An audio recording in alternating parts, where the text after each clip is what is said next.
నేను Nagar Kurnool degree college లో చదువుతున్నా. నేను ఏ హాస్టల్లో కూడా చూడలేను.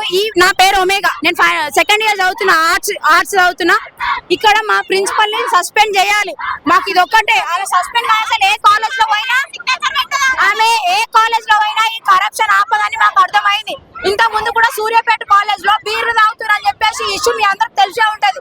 ఆ ఇష్యూ అయినాక మా దగ్గరికి ట్రాన్స్ఫర్ చేస్తే మా దగ్గరకు వచ్చి 1 year అయిపోతుంది సార్. వచ్చినప్పటి నుంచి మెస్ లో నుంచి సామాన్లు తీసుకోవడం, పెళ్ళైన వాళ్ళ దగ్గర ఫీజు కలెక్ట్ చేయడం 10,000. ఒక ఆమె పెళ్లి కట్నం ఎంత పెట్టినావు అంటే ఒక సర్టెన్ అమౌంట్ చెప్తే అన్న నుంచి నాకు సగం ఇయ్యు పైసలు, నువ్వు ఎగ్జామ్ రాయాలంటే అంత సగం పైసలు ఇవ్వాలని డిమాండ్ చేస్తుంది సార్. ఫీజులు తీసుకున్న వాళ్ళకి అసలు ఆమె ఫీజే కట్టకుండా అడ్మిషన్ ఫీ కట్టినా, దోస్తు ఫీ కట్టినా అని 4-5 వేలు కట్టించుకుంటుంది సార్. అది కూడా డైరెక్ట్ ఆమె కొట్టించుకోదు, హౌస్ మేడం వాళ్ళకి కొట్టించుకొని ఆమె అకౌంట్ కి ట్రాన్స్ఫర్ చేయించుకుంటది. చాలా మేడం వాళ్ళు ఆ కాలేజ్ లో చాలా మేడం వాళ్ళు ఆ మేడం కి చాలా సపోర్ట్ చేస్తున్నారు. ఆ మేడం కి చాలా మంది సపోర్ట్ ఉన్నారు. బయట కూడా చాలా పవర్ ఉందంట. మమ్మల్ని బెదిరించారు.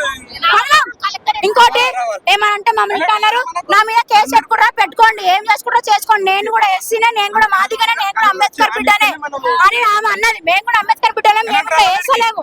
మీరు ఇంత పెద్ద పొజిషన్ నుండి ఎంత కరప్షన్ చేస్తారు. మళ్ళీ గ్రూప్ 1 ఆఫీసర్ అంట సార్. ఏ గ్రూప్ 1 ఆఫీసర్ సార్? ఇదే సార్ గవర్నమెంట్ చేసేది. గవర్నమెంట్ అసలు పైసలు లేకు. మేము వచ్చింది పేదవాళ్ళమి, ఇక్కడ వచ్చింది మేము వచ్చింది ఇక్కడ ఫీజు కోసం. మళ్ళీ గవర్నమెంట్ ఇవ్వకపోతే మేము ఏడుకోవాలి. అసలు ఎందుకు వచ్చింది సార్ ఈ ప్రభుత్వం? వచ్చింది రేవంత్ రెడ్డి. అసలు ఎందుకు వచ్చి ఆయన వచ్చి నుంచే మాకు ఇబ్బందులు.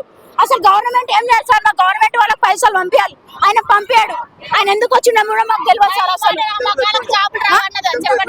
ఇంత ముందు మంచిగా ఉండదు సార్. కేసీఆర్ ఉన్నప్పుడు ఇలాంటి స్టడీ విషయంలో మాకు ఇంత కూడా ఎఫెక్ట్ రాలేదు. ఈ ప్రిన్సిపల్ వచ్చిన నుంచి మంచి సపోర్ట్ ఉందంటే హెడ్ ఆఫీస్ లో, ఆ సపోర్ట్ చూసుకొని మీరు ఏం చేసుకుంటారో చేసుకోండి అన్నట్టు మాకు ముంగలు అన్ని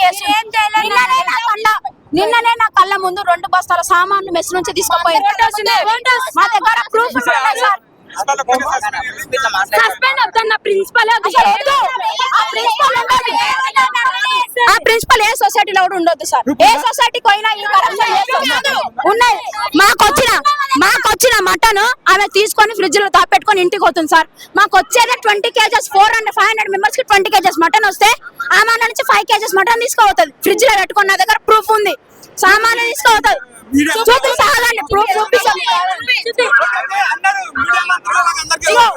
ఫ్రిడ్జ్ లో దాపెట్టుకున్న మటన్ చూడండి. ఫ్రిడ్జ్ లో దాపెట్టుకున్న మటన్ నేను తీసుకోయిన సంచి ఆ ఫోటో